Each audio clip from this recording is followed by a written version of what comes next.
on? Oh, a song that Professor Siegel must have been working on. I found it in some old music book. He meant a lot to you, didn't he? Yeah, well, this is the one place I could come to forget about everything, you know? Or I could forget about my father and actually be a normal kid for a change. Yeah, well, you don't get more normal than Joe and Linda from Chicago. Yeah. Well, if anyone's going to buy me as a struggling musician looking to make ends meet, I should probably practice before giving any more lessons. I think you sound great.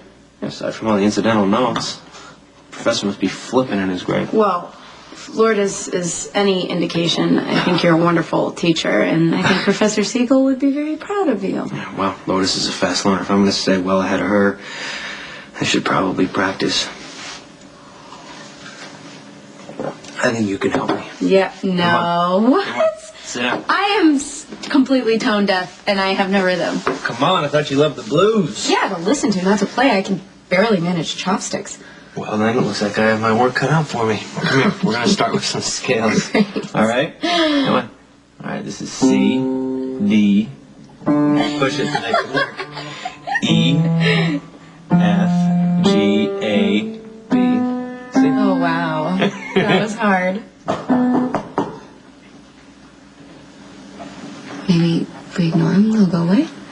No, it's too late. They've probably heard us playing. It's Lourdes. Oh, it's okay.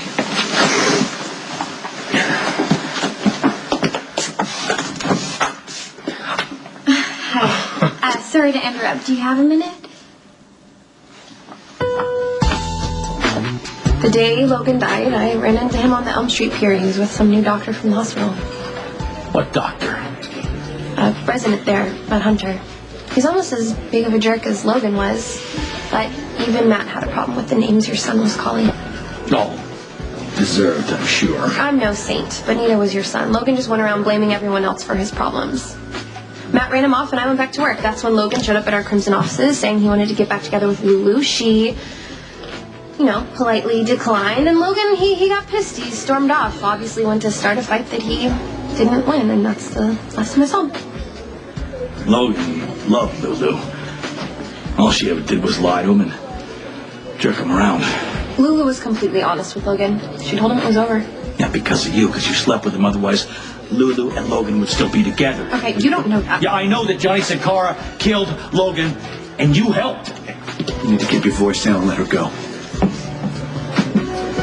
The Jackal has heard countless tales of how you and your yet-to-be-born progeny were made to suffer at the hands of Darth Lansing in the confines of a regrettably secret room. So naturally, the Valkyrie has malicious feelings. Do I hate Rick? Yes, I do. Not just for what he did to me, but for what he did to Sonny. I think Rick deserves a special place in hell. But right now, all I care about is clearing Lulu of any involvement in Logan's death as quickly and as safely as possible. And the only way we can do that is if we pin it on someone else. Come on. If not for revenge, why choose the demented one? Rick's the one that hired Logan to be Anthony's attendant. That didn't work out. It's not such a stretch to believe that Rick had him killed because he knew too much. Well, see, sadly, the Jackal is acquainted with many of the pertinent details of the unworthy one's demise, none of which could be finessed in any way to implicate Darth Lansing. Oh, come on, it's Night Star. You can make it happen. And the Jackal also fears that if he were to alter any aspect of the case, the law-abiding ones would be alerted, and that would make the mob prince and even the fair one look even more So you guilty. have to make sure the police don't find out. Aren't you the best? Isn't that why Jason pays you so much money? Okay. Look, the Jackal's cyber skills aren't the issue here. The Darth Lansing's whereabouts at the time of the Krabby Commando's demise are the grave concern here, because, see, what the Valkyrie seems to be forgetting is that there's a very real chance that Rick has an airtight alibi, which would negate... So we get rid of his alibi. What is wrong with you? You're acting just like Jason. Oh, well, the grasshopper is flattered by the comparison to his master, and in the same vein feels like he must bestow some stone-cold-like wisdom and say, do nothing. As difficult and as painful as that may be, the wisest course of action is indeed to watch and wait. Yeah, watch and wait. Neither one of those are my best events. I'm not in competition with Jason, so there's no conflict of interest.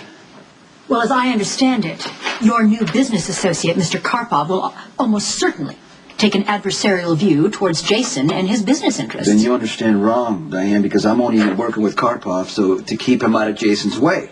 Okay, well, I'll make certain that Jason understands that. Okay, you're not going to say anything to Jason because this conversation that we're having right now is attorney-client privilege. That's why you want to keep me as your attorney. No, I'm happy to work with you. That's why I don't want you telling anybody about my business, not even Jason. There's nothing to worry about, Diane. The boss is just looking out for Jason. Exactly.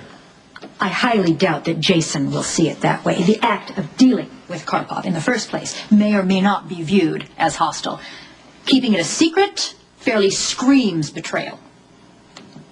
I would never betray Jason, and he knows it. I came to you as soon as Johnny called. I mean, it's time for you to hold up your end here. I need you to help me. I said Johnny would make contact, and he has. Now the best thing for you to do is just stay out of it. No, John needs my help. Your brother managed to break out of here. He managed to lose the cops and disappear without your help. Laying low for a while isn't going to be a problem for him. I don't want John to have to look over his shoulder all the time for the rest of his life and wonder if somebody's going to recognize him from the news. There's got to be something that I can do to help him. He's going to call you. Right now the cops are watching you 24/7. If you go to him, he could get caught. I'm not stupid, Jason. I know how to cover my tracks. But why take the chance? Claudia, obviously he's got a place to hide. He's got some type of transportation. He probably has cash from one of your safe houses. Once the APB gets hold, he should be able to make it out of the country. Come on, if it were you, would you just write off someone that you love that easily? Just accept that you would never see them again for the rest of your life and walk away without a second thought?